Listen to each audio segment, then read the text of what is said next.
একরামকে যেদিন হত্যা করা হয় ক্রসফায়ারের নামে নাটক করে, সেদিন কোনো কারণে তার মোবাইলটা হয়তো পুলিশের মানে র্যাবের গাড়িতেই ছিল, সেটা দিয়ে সমস্ত কিছু তার পরিবারের সদস্যরা কথাবার্তা শুনতেছিল।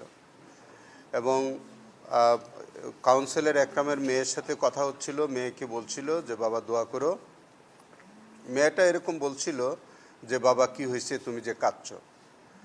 তো এইরকম কথাবার্তার কিছুক্ষণ পরেই একটা গুলির আওয়াজ শোনা গেল, একটা কান্নার আওয়াজ শোনা গেল, এবং মেয়েটা তখন বলছিল যে আল্লাহ কি হয়ে গেল। হ্যাঁ, আসলে এই হৃদয় বিদারক এই যে ঘটনাটা, এটা সবাইকেই তখনকার সবাইকে খুব আহত করেছিল, বিবেকে নাড়া দিয়েছিল, এবং এটা সারা পৃথিবীময় একটা কি বলে একটা হৃদয় বিদারক ঘটনা হিসেবে সবার কাছে। এখন প্রশ্নটা হচ্ছে, এই কেসটি দীর্ঘদিন পর্যন্ত আমাদের এখানে ইনভেস্টিগেশনে ছিল। একটা কনফিউশন ছিল যে এই কেসটি আমাদের এই ট্রাইব্যুনালে বিচার্য নাকি স্থানীয় আদালতে বিচার্য। আমি প্রসিকিউটর, তিনি একটা এই বিষয়ে উনি কোনো সিদ্ধান্ত দেননি, কিন্তু আমি আসার পরে আমার কাছে মনে হয়েছে যে এইটি ওয়াইড স্প্রেড অথবা সিস্টেমেটিক অফেন্সেরই একটা অংশ হিসেবে আমার কাছে মনে হয়েছে, এবং এই বিচারটি অত্র ট্রাইব্যুনালে বিচার্য এবং এখানেই বিচার হওয়া উচিত। এটা ক্রাইমস এগেনস্ট হিউম্যানিটি। সেই হিসাবে তখন আমি অপিনিয়ন দেই যে কাউন্সিলর একরাম এবং অন্যান্য আসামি যারা আছে, ব্রিগেডিয়ার মিথ্যা সহ যারা এই ঘটনার সাথে জড়িত, তাদের বিচারটা অত্র ট্রাইব্যুনালেই হবে।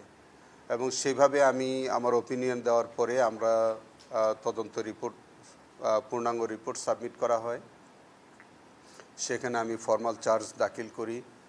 সেখানে অন্যান্য আসামিদের বিরুদ্ধে যারা পলাতক আছে, গ্রেফতারি পরোয়ানা জারি হয়েছে, যারা গ্রেফতার আছে ইতিমধ্যে, তাদেরকে সনিরেস্ট করে আনা হয়েছে।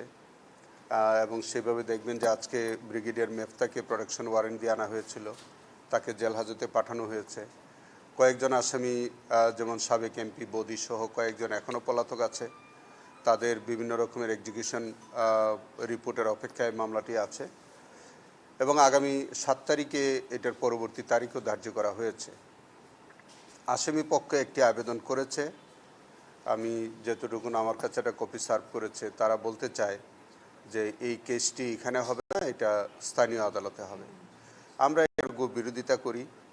আমরা এটা আপনাদের অবগতির জন্য জানাই যে আমাদের ইন্টারন্যাশনাল ক্রাইমস ট্রাইব্যুনাল অ্যাক্ট 1973 এবং রুলস অফ প্রসিডিউর 2010, এটার মধ্যে চিফ প্রসিকিউটরকে এককভাবে ক্ষমতা দেওয়া হয়েছে যে চিফ প্রসিকিউটর যদি মনে করেন যে কোনো মামলার বিচার অত্র ট্রাইব্যুনালে হওয়া উচিত, তাহলে তিনি সেই ট্রাইব্যুনালে এটা করতে পারবেন, এবং তিনি যদি মনে করেন যে না, এই বিচারটি অন্য কোনো আদালতে হওয়া প্রয়োজন, সেটাও তিনি করতে পারেন।